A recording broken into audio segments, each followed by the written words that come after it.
pamilya niya. Pero niloko ako ni April, sabi hindi ka sa'kin. Ngayon si April ay wala na, lumayag na palayo. At ako'y naiwan na may hawak na rosas mula pa nung Valentine sa Mayo.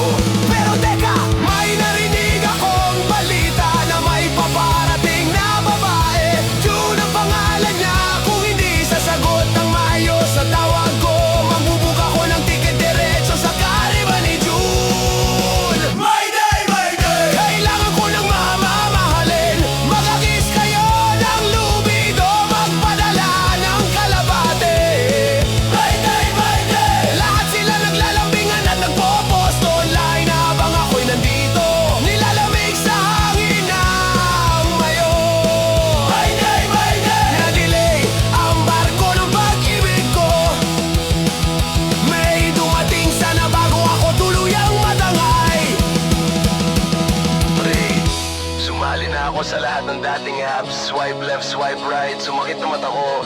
Tumawag pa ako sa hotline, sabi ng operator, pindutin ang 1 kung desperado ka, pindutin ang 2 kung sobrang desperado ka. Pinindot ko ang 3, doble ang problema. Kung krimen ang magmahal, ikulong yun ako ngayon. Kung bagyo ang heartbreak, ako ay category 10 ngayong Mayo.